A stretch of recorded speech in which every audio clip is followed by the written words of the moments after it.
Hey everyone, welcome back. You know how much we love a good deep dive, and today, well, let's just say we're going deep into the wonderfully weird world of inventions. The unconventional, some might say. Exactly, and the inspiration, it came straight from you, our listeners. We got a ton of requests to explore some of the more, shall I say, out there patents that have been filed over the years. And they did not disappoint. Not even a little bit, so buckle up because we're taking a trip through the top 10 weirdest patents, as curated by the Top 10's website. It's quite the collection. Oh, it is. But, before we jump into this rabbit hole of weirdness, I think it's important to level set on what we're actually talking about when we say patent. I mean, it's more than just someone saying, hey, this wacky idea is mine. Right. Absolutely. Patents are serious business. Legally speaking, they grant inventors exclusive rights to their inventions for a set period of time. It's like putting a fence around your idea and saying, this is mine, and nobody else can touch it without my permission. Exactly. And that permission often involves licensing agreements and royalties. It's a whole economic ecosystem designed to encourage innovation. Makes sense. So with that in mind, let's dive into some of these wacky patents. And what better place to start than with our complex relationship with the natural world? We've got two entries right off the bat that highlight this. The animal toy patent, which is literally for a stick. Yes, just a plain old stick. And then we've got the spider ladder, which is a much more elaborate contraption designed to, well, help spiders climb out of your bathtub. Talk about a contrast, right? On one hand, you've got someone trying to claim ownership over something so fundamental to nature, a simple stick. It really raises questions about what's truly inventive and where we draw the line between the natural world and intellectual property. It makes you wonder if you can patent sunshine or fresh air. Right. But then you have the spider ladder, which shows a different side of human ingenuity. It's like we're trying to find ways to coexist with creatures we might fear, coming up with solutions that respect both human needs and animal welfare. Okay, so maybe there's hope for us yet. We can appreciate a good stick, but we're also willing to build a tiny ladder for a spider. It's a start. All right, let's move on to an invention that's a little less harmonious with nature and maybe more focused on controlling human nature.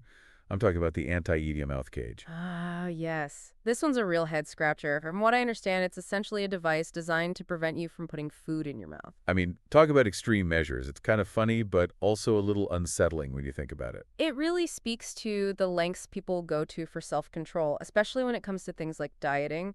It makes you wonder about the societal pressures around body image and the almost desperate measures people take to conform to a certain ideal. I can't imagine showing up to a dinner party with that thing strapped on.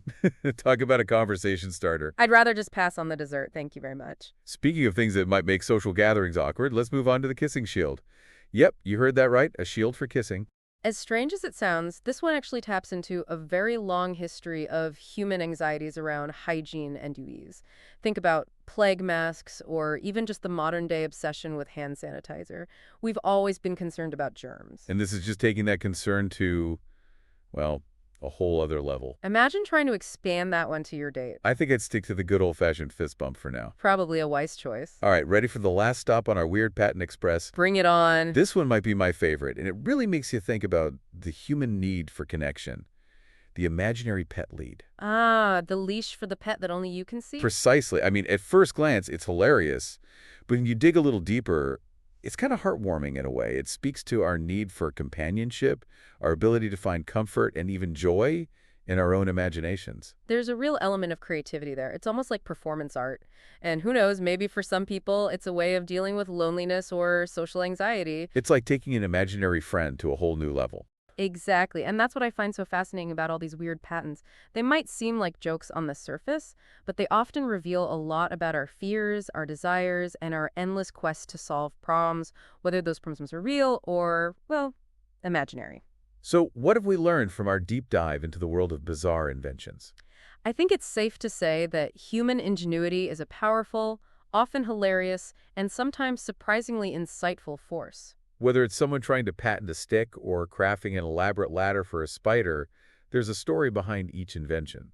And those stories tell us a lot about what it means to be human. And who knows, maybe one of our listeners will be the next to file a patent for something that makes us all scratch our heads and say, wow, I never thought of that. Until next time, keep your imaginations running wild and never underestimate the power of a good, weird idea. See you on the next deep dive. Bye, everyone.